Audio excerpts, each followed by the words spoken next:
Hi there, and a very warm welcome to Frugalfull. My name's Lara. This is a frugal living and budgeting channel.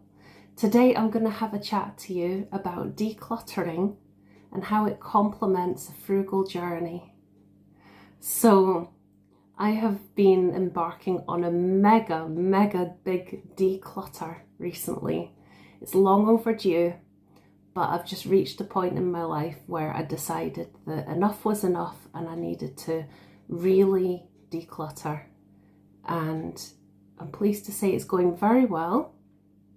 And it definitely does complement the frugal journey. There are overlaps between these things. So being frugal helps us streamline our lives.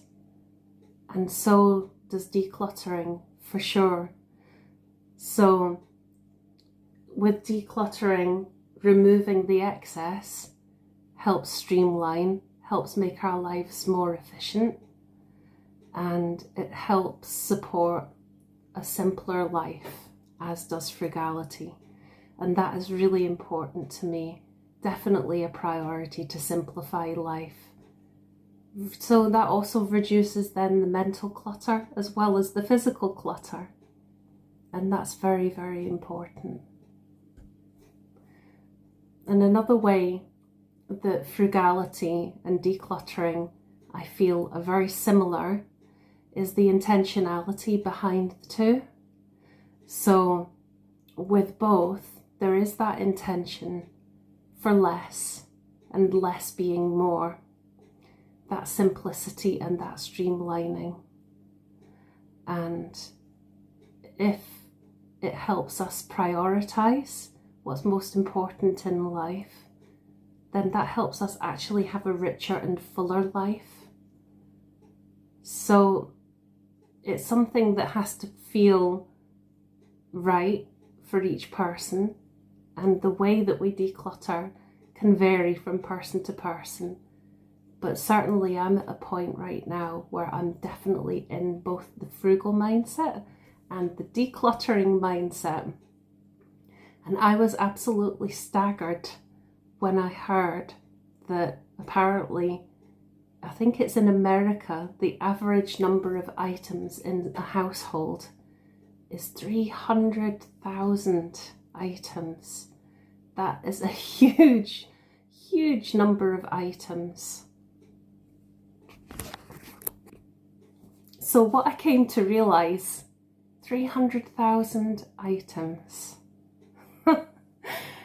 If we were to declutter one item a day, just one item out per day, and make it a habit, it would take 822 years. 822 years to declutter every item in our home.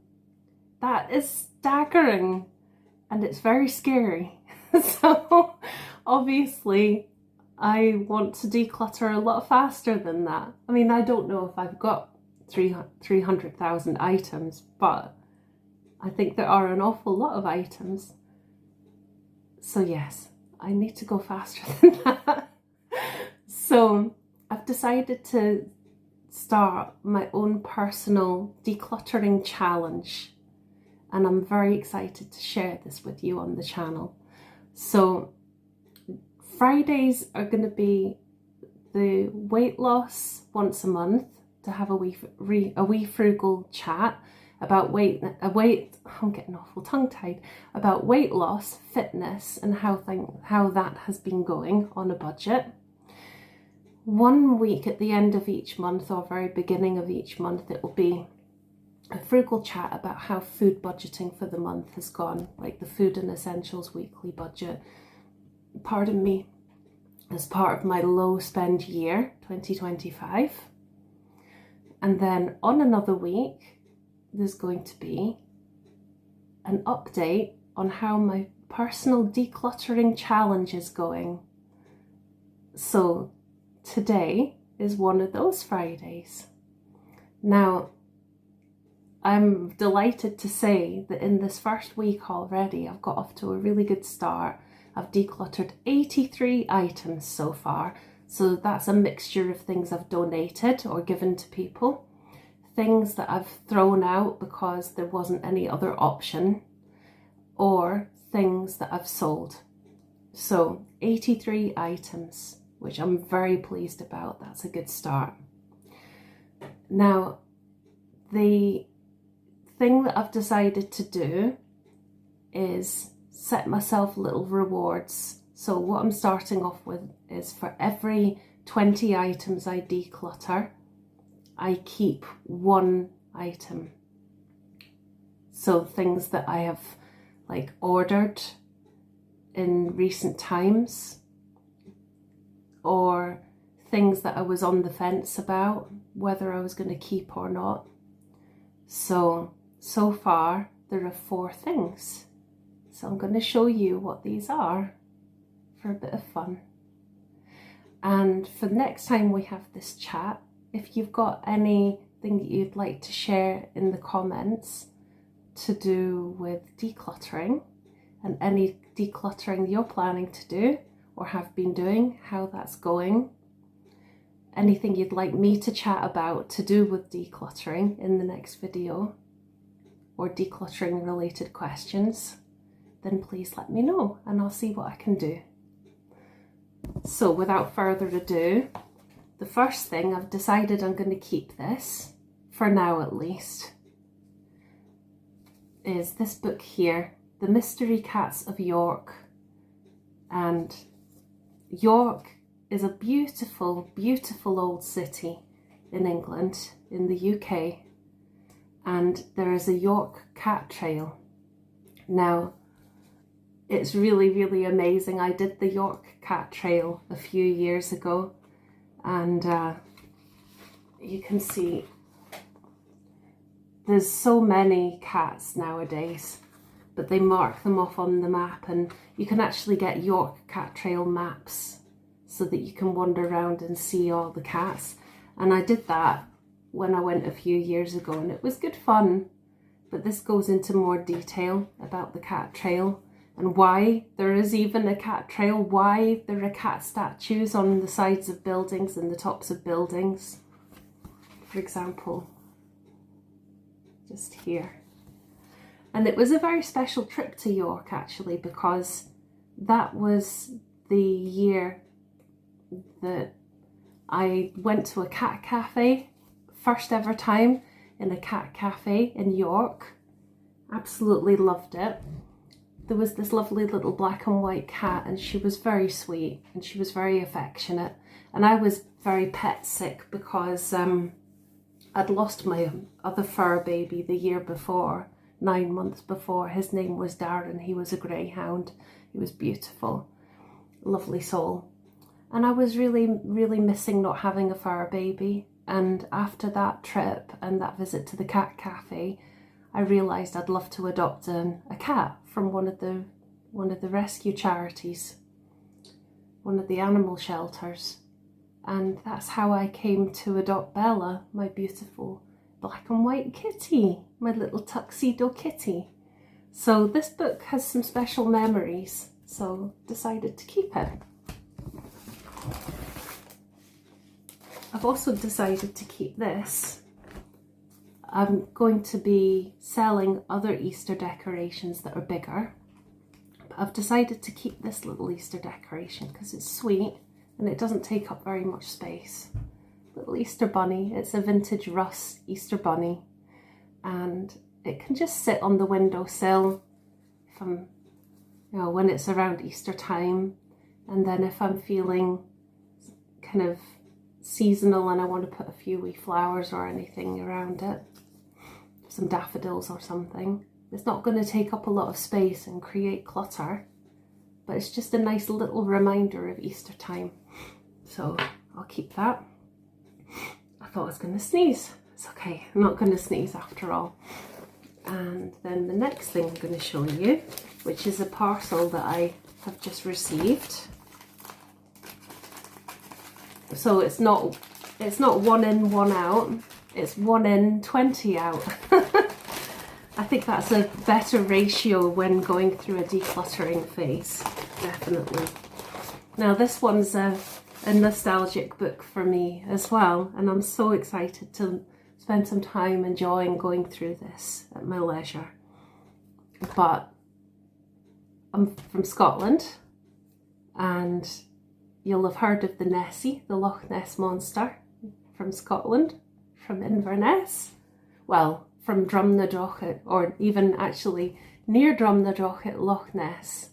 So, oh, hello Bella. So I love Nessie. Nessie's a bit of a guilty pleasure for me. And anytime I go up to Inverness, I always love to go to Drumnadrochit and visit all the Nessie related things and visit the loch and go and see Nessie. And it's next to Urquhart Castle, the bit that I like to go to. Is beautiful, absolutely beautiful. But I thought this was fantastic because I have picked up some old vintage style postcards in the past when I've been up to Inverness and Drumnadrochit, so the Nessie Visitor Centre gift shop and things. But this is a whole book full of these old-fashioned postcards, and they have wee funny, because I've even got some on my fridge over there. And I was like, oh wow, there's actually a book full of postcards with Nessie, and it's got little funny quips and things. So I'm really looking forward to looking through this. And it looks as if it goes into, yeah, it goes into the legend of Nessie. And it shows, oh, it shows some of the very earliest postcards. And it shows, and it shows them over the years. And it's great because you see how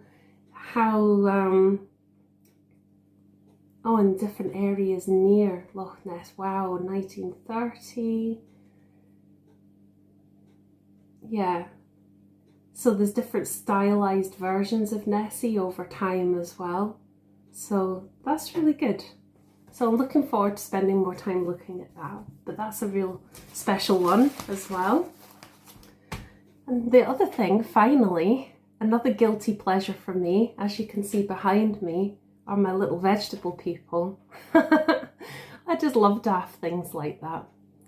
And I had to get this. Had to. Now, if you've seen me do many videos in the past, when it's been the batch cooking ones, which I still do sometimes, you'll have seen and heard me going on about being a garlic fiend. So, I had to do this. So this has been one that I've ordered recently. But because I'm being frugal, I don't order things as much. I'm more sensible. I do have a small sinking fund, so I can have the odd treat from time to time, because, you know, even with a very frugal journey, we've still got to have the odd treat from time to time. So I'm just like really looking forward to showing you this. Garlic! Isn't he cute? Vintage again, I love vintage, if you couldn't already tell. A vintage garlic. He's so cute. So cute. It's good to have some treats in life, but it's about moderation.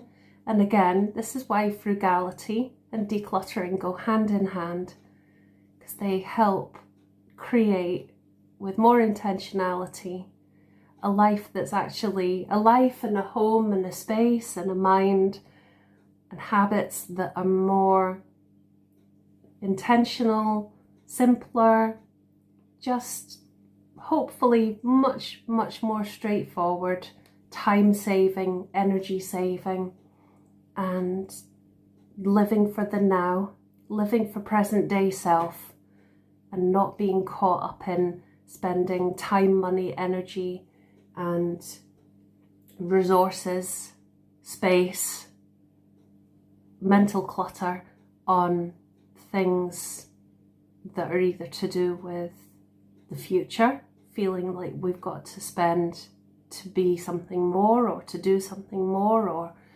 to prove anything, and not feeling the need to do any of that for clinging to past things that are no longer who we are, past versions of self. So this is why I am really embracing decluttering at this point alongside frugality, and it just only feels natural to share the decluttering journey alongside the frugal journey. So it's a real pleasure to get to do that, and thank you for watching, and it's fantastic to have you here. See you again very soon on the channel. Best wishes, and wishing you an absolutely fantastic Easter weekend. Just to let you know, I won't be doing a video on Tuesday, so I'll see you next Friday. See you then. Bye.